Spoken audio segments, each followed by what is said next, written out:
I saw my husband holding hands with a little girl who had my daughter's exact birthmark, and my daughter was at school. The first time I saw her, I thought I was losing my mind. She had my daughter's eyes.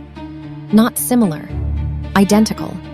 Same birthmark under the left eye, same crooked half smile, and she was holding my husband's hand. I was sitting in traffic when I saw them across the street. My husband, Marcus, and a little girl who looked exactly like our 8-year-old daughter.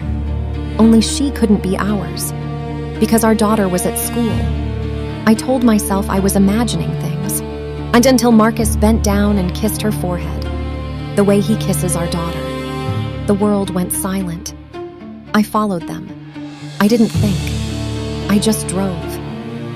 They pulled into a neighborhood 20 minutes from our house, a neighborhood Marcus once said was too expensive.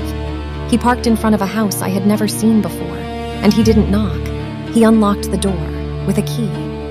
I sat there shaking.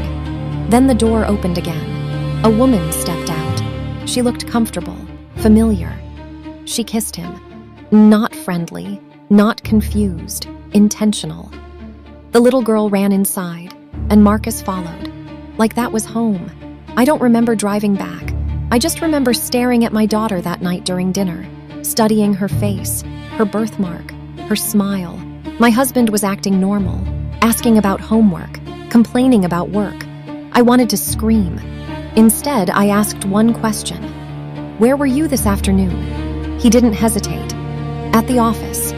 That's when I knew. This wasn't an accident. It was a life, and I was not part of it. But the worst part? When I checked his phone later that night, the contact name wasn't Ashley. It wasn't Babe. It was saved as wife, the other wife.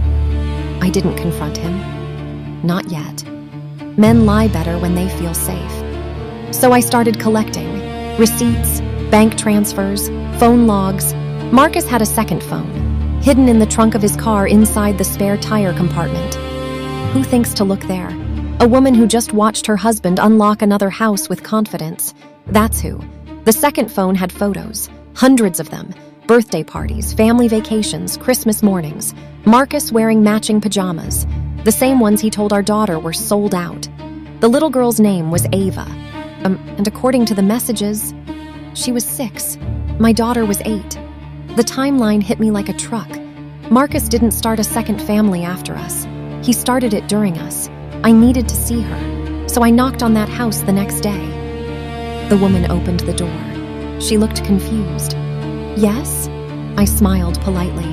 I think we're married to the same man. Her face drained of color. She laughed. Actually laughed. That's not possible, she said. Marcus would never. Marcus, not your husband. Not confusion, confidence. She stepped aside slowly, and there he was, standing in the kitchen, frozen, like a man who just saw a ghost. You didn't tell her? I asked. The woman looked between us. Tell me what? I turned to her. How long have you been married? She answered without hesitation. 7 years. 7. We had been married 9. She looked at me. How long have you? I swallowed. 9. Silence. Then she whispered something that changed everything. Oh, he told me his first wife died. The funeral that never happened. Dead. I was dead in someone else's story. Marcus told her I died in a car accident, that he was a grieving widower, that raising his only daughter alone had been hard, except he didn't mention me, or our actual daughter. I felt sick. But here's the twist. She showed me something. A framed photo in the hallway. It was a funeral picture. Marcus standing beside a closed casket, black suit, sad face. The photo was edited. My face was on a memorial portrait. Except the date under the picture, it was from 2 years ago.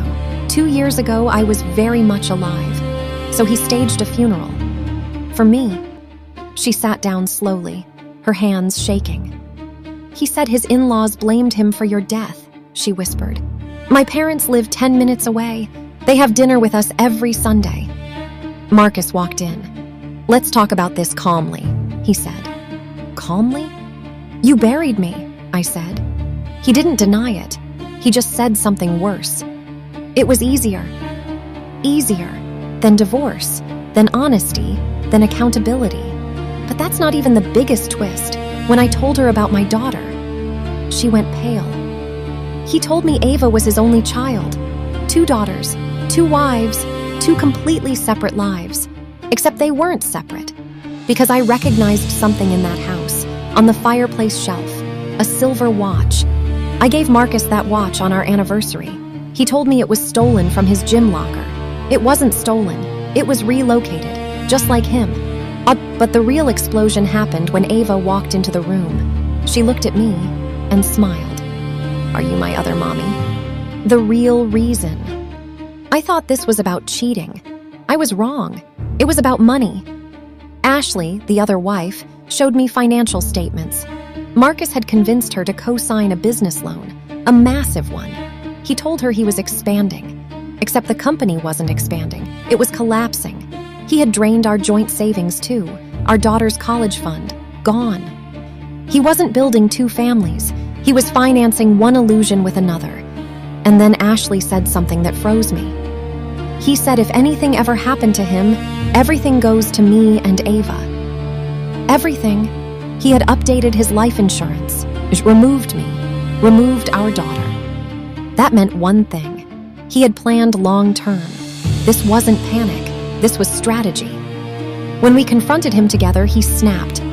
"You wouldn't understand the pressure," he said. "What pressure?" I asked. "A family collapsed?" He'd still have the family collapsed. He'd still have the other. Except here's the final twist. Ashley wasn't the first. There was a 3rd address, another set of payments, another rent, another child support transfer. He didn't just have a secret second family, he had a rotation. The man with 3 homes.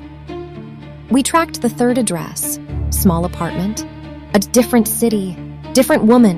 No wedding ring this time, but pregnant. Marcus had promised her marriage too. That's when it hit me. He wasn't building families, he was collecting them. Each woman believed she was the stable one, the safe one, the legal one. Until we compared documents, marriage certificates, plural, different states, different dates. He forged identities, used variations of his name, middle names, initials. He wasn't just a cheater, he was living multiple legal lives. When the police got involved, everything unraveled. Fraud, bigamy, identity manipulation, financial crimes. But the real damage wasn't legal, it was emotional.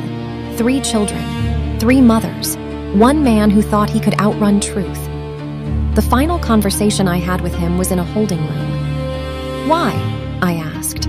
He looked tired. "Because every time I failed somewhere, I created somewhere new." That's the kind of man he was. Not evil, cowardly. Today our daughters know each other. They're sisters, not secrets. Ashley and I aren't friends, but we're united. Because betrayal divided us. Truth connected us. And Marcus? He lost all 3 homes, trying to live 3 lives. In the end, the secret second family wasn't hidden. It was a house of cards, and all it took was one wife refusing to stay dead.